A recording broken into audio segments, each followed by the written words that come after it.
Fala galera, hoje nós vamos falar sobre o cinema dos anos 30, 20 opções essenciais, aqueles clássicos mais adoráveis dessa década tão importante para o cinema. Vocês já sabem como funciona? Vamos lá? Eu sou o RRB, que você está no Clássicos de Hobby. Antes de iniciar aquele aviso padrão, uma vez que eu começo, eu não paro mais, só vou parar lá no número 1 e na 20ª posição. Aconteceu naquela noite, Clark Gable de novo, abrindo uma listinha do nosso canal. Aqui vai interpretar esse jornalista que tá na estrada, vai conhecer essa garota mimada que está fugindo de sua família rica, vai se envolver, ele acha que tem uma nova história que vai mudar a minha vida e ambos vão se inserir nessa espécie de road movie. Clark Gable incrível, é o filme que traz essa essência road movie, então nós vamos ter vários ambientes, mas o mais legal aqui é de fato os diálogos, essa relação entre esses dois personagens. E tem o Clark Gable, essa persona bem polêmica dentro do cinema. Muita gente gosta das atuações do ator, muita gente acha canastrão, eu particularmente amo, então é sempre bom ver um filme do Gable, seja ele no drama, seja no romance ou mesmo dentro da comédia. A Dama Oculta, uma mulher está viajando de trem, ela está conversando com uma senhora, a mulher desaparece, ninguém viu a mulher, só ela, ninguém sabe que essa mulher entrou no trem, se essa mulher existe. Essa garota começa a se perguntar, eu estou ficando louca, eu vi realmente essa mulher? Ou será que eu estou dentro daquele tradicional jogo de enganações, aquele filme de mistério clássico, Alfred Hitchcock à frente da direção? Eu recomendo A Dama Oculta para vocês, porque é um filme que vai antecipar em vários anos a filmografia mais tradicional do Hitchcock, que se iniciou em uma espécie mais rústica em Rebecca, que eu falei aqui no canal já, depois foi Sombra de uma Dúvida, até adentrar mesmo naquele Rope, né, que é Festim Diabólico, as sequências da década de 50 com Janela Indiscreta, Vertigo e tantos outros, Diz que M para Matar. Então essa é uma pequena oportunidade. Hitchcock está fazendo filmes desde a década de 20, mas era um estilo de suspense diferente. Aqui é o tradicional que a gente gosta do Hitchcock, e uma história dentro de um trem.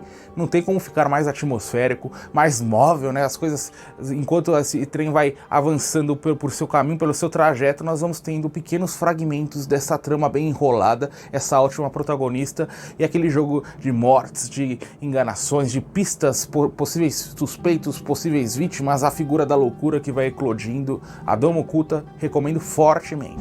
Vitória Amarga, uma socialite diagnosticada com câncer e vê sua existência colocada em risco. Mais do que isso, há um período ali máximo que ela poderia viver, agora ela vai tentar redescobrir as coisas boas da vida, né? Reaprender a amar as pequenas coisas.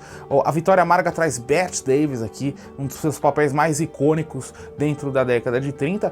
Em uma das listas anteriores eu falei sobre a Malvada, né, da década de 50, eu falei que eu não sabia se era a maior atuação da Bette Davis. Filmes como Vitória Amarga provam isso, o mesmo nível de atuação de A Malvada, e traz também o Humphrey Bogart, né, iniciozinho, antes da sua eclosão dentro do gênero noir, aqui fazendo um filme desse de drama, meio um pouquinho de romance também, filme muito bonito e com ótimas atuações e ambientações também dentro desse casarão, onde as coisas vão acontecer em sua grande maioria.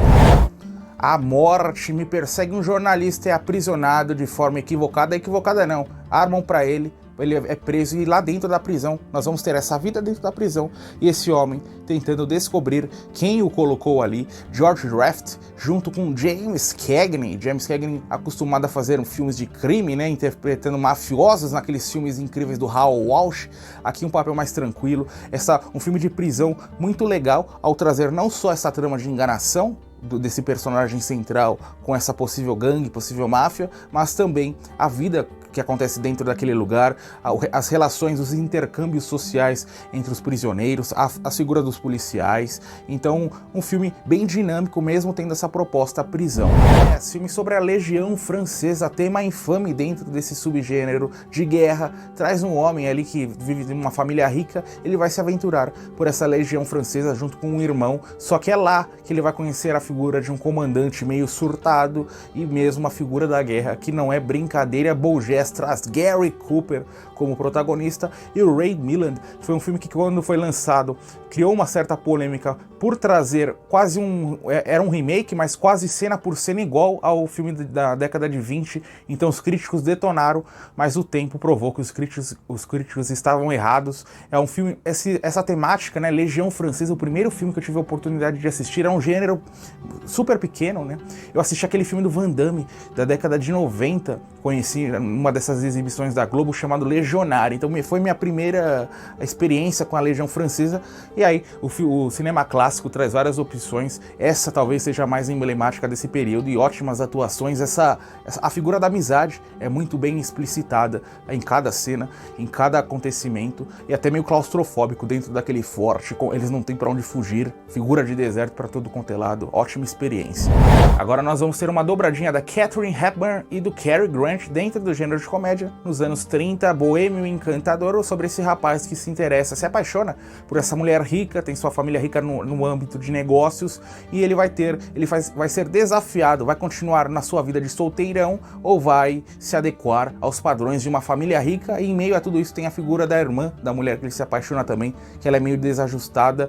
O mais legal aqui é quase uma comédia screwball. Ela não é tão rápida, é um pouquinho mais lenta, não é tão rápida quanto a que eu vou falar daqui a pouco, dessa parceria clássica, mas traz a ambientação ótima, principalmente dentro desse casarão, e a relação entre a Katharine Hepburn com o Cary Grant é ótima. Cary Grant aqui, qualquer filme que você perceber o nome dele no elenco, pode dar play, que é coisa boa. Cary Grant consegue elevar a qualidade do filme, e aqui um exemplo clássico, embora não seja um dos meus filmes favoritos desse ator. Levada da breca, um homem está na estrada para angariar dinheiro para um projeto pessoal, vai se deparar com essa jovem desajustada, que tem um mascote nada usual, a figura desse leopardo, e juntos, ambos se odiando em um primeiro momento, vão adentrar essa jornada interminável. Levada da breca é o filme mais popular dessa dupla, e essa sim, uma comédia screwball rápida pra caramba. Tem cenas que a gente nem sabe mesmo como foram concebidas, em especial as cenas do Cary Grant com o leopardo. Eu duvido que o Cary Grant tenha tido coragem de estar à frente do leopardo, mas as cenas mostram isso, né? Eu jamais teria coragem, nem que me oferecesse 1 milhão, leopardo gigantesco, preto, né? E o Cary Grant incrível, Katharine Hepburn nos seus papéis que eu mais gosto dentro da comédia mesmo, né? E claro, aquele tradicional road movie, comece e não para mais, só vai parar quando os créditos sobem ou aparecem. Clássico supremo da comédia nos anos 30, comédia screwball. Agora nós vamos ter um filme daquele subgênero Quem Matou, né? Sobre um homem que ele contrabandeia bebidas, ele tá nesse casarão, várias pessoas, uma morte vai acontecer, daqui a pouco ocorre outra morte. Quem matou aquela pessoa? Nós vamos passar esses dias tentando desvendar esse grande mistério. Ele exibe um estilo arcaico desse subgênero tão amado, né, que mistura um pouquinho de crime com comédia. Traz o Edward G. Robinson na década de 30 aqui, ele que fez muitos filmes como mafiosos. Aqui ele, de certa forma, está interpretando um mafioso ali café com leite, né? Então, bem dinâmico, apesar de estar contido apenas um ambiente dentro desse casarão, ele consegue trazer vários personagens, o roteiro é muito ágil, não é aquela comédia mais rápida, né, que eu falei no filme anterior, mas vai te divertir do começo ao fim, em especial a performance inigualável do Edward G. Robinson. Chegou o momento de falar sobre 2 filmes de 1930, ou seja, o período inicial ali do cinema falado, essa transição do cinema mudo para o cinema falado. O cinema mudo se encerrou ali praticamente seu período de grande relevância mesmo no finalzinho de 27, mas até 1930 a maioria dos filmes já estavam sendo falados. O que acontece? Anna Christie é o primeiro filme falado da Greta Garbo, né, atriz icônica do cinema mudo e mesmo desse cinema falado. Então o que acontece? Ele é meio rústico, né? Nós não vamos ter trilha sonora, não há uma boa dinâmica, porque querendo ou não, aqueles frames que eram utilizados de texto para explicar a fala de cada personagem serviam para dar certa dinâmica ao filme. Os diretores já estavam acostumados quando esse item foi removido, acabou trazendo essa dúvida na cabeça de cada um envolvido na produção dos filmes, e a gente sente isso em qualquer filme de 1930, de 1929 falados, né? E esse é um exemplo, é sobre essa mulher que volta para a casa do seu pai, nessa residência à beira-mar. Ela tem várias pendências com a vida, né? A vida não a tratou bem e ela vai adentrar a um novo romance. legal por ver a Greta Garbo falando e também por trazer esse melodrama, né, bem triste, bem claustrofóbico também ao trazer a vida dentro desse barquinho à beira-mar. Filme bem legal, embora seja meio cansativo às vezes. E o outro filme de 1930 é A Grande Jornada. Agora há pouco eu citei o Raoul Walsh, que teve seu período de evidência dentro do gênero do gangster, né, da máfia, aqui trazendo um filme faroeste, John Wayne, iniciozinho de carreira, o pessoal tá viajando, né, pelo território estadunidense, um grande emaranhado de pessoas, e eles vão lidar com as diversas dificuldades, assim como os conflitos pessoais. Filme, apesar de ele não ter aquela dinâmica boa, como eu disse no filme anterior, filmes da década de 1930, ele tem muitas cenas incríveis. Raoul Walsh era craque em filmar cenas de ação, e aqui a ação, o mais legal é que a ação não é exatamente por tiros, por perseguições, mas eles tentando tirar os cavalos da lama, o gado da lama, tentando comer. Essa é a maior ação que o Raoul Walsh é craque, consegue nos entregar de forma bem clara. E John Wayne, né, antes do período ali, seu período mais clássico com John Ford, a partir do finalzinho da década de 30 e início dos anos 40. Três Pequenas do Barulho, uma comédia um pouquinho mais obscura dos anos 30 sobre essas três irmãs que estão tentando evitar que seu pai se case com o que elas acham que é uma caçadora de dinheiro, caçadora de dotes, né? Então elas se mudam de cidade para evitar essa grande tragédia. Em meio a isso elas vão se apaixonar por outros rapazes. O que eu mais destaco, tem a Diana Durbin como protagonista, mas meu maior destaque é a presença do Ray Milland, né? Falei dele em BoJack, que estava muito bem, aqui interpretando um interesse romântico, comédia bem simples, não se leva a sério, menor, ela sabe que ela não vai conseguir se equiparar aos grandes do gênero da época e tenta fazer ali, entregar seus pequenos elementos de história, bem gostosos de se assistir, passa rapidinho, quando você menos esperar, o filme acaba.